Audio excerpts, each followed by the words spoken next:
President Trump and his policies, they were top of mind elsewhere. Just a few hours ago, a march took place through Boston where crowds demanded more protections for immigrants and the constitutional rule of law. The Rally for a Dream rally had started at City Hall Plaza, and the group then marched along Tremont Street and ended up on the Boston Common this afternoon.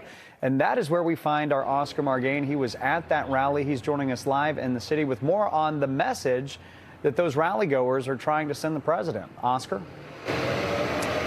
Yeah, those rallygoers here really coming together behind a common message, an opposition to President Trump and his policies, not only on immigration, also voting rights, abortion rights, separation of power, and freedom of speech. These are rights that rallygoers say fallen heroes fought to protect. No ICE! No hate! The chants that mobilized hundreds from City Hall Plaza to the Boston Common. It is causing fear in the hearts of so many of my friends and family and our teachers at school. Rallygoers held flags and signs displaying their opposition to President Donald Trump's policies, from immigration and free speech to due process and rule of law. What the soldiers died for fundamentally was freedom, and freedom is now at risk at home. And so the highest form of honor, the highest form of patriotism has always been dissent. Brian Winter is a military veteran who has taken the mantle for other veterans who are angered by what they see as a blatant move towards authoritarianism. He's temperamentally, psychologically, and in all the ways that matter, authoritarian-minded. He does not believe in rule of law. He does not believe in separation of powers. He believes in power for himself and himself alone.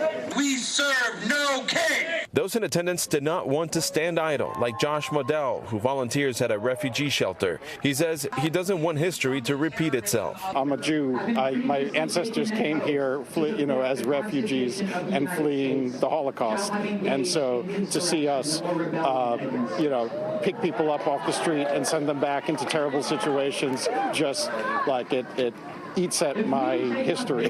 Having pride in your country is not the same thing as turning a blind eye to your country. Retired Sergeant First Class John Moses is calling on Governor Maura Healey to do more to stand up to Trump and stand up for immigrants. Do something. Show up at a protest. Go into the communities where people are being kidnapped and talk to them, because it's Americans that are afraid, and we are afraid. Think about what it must feel like for an immigrant. College students also took part in this rally. One in particular was a student from Harvard. He is originally from Sweden. He spoke out against the Trump administration, saying that it is constantly assaulting not only the college students at college, the international student body, but also an assault on the university as a whole. He, along with other students and professors from Harvard, are going to be holding a rally of their own tomorrow outside a campus in Cambridge. Make sure you tune in for that. We'll be covering that event as well. Reporting live in Boston, Oscar Margain, NBC 10 Boston.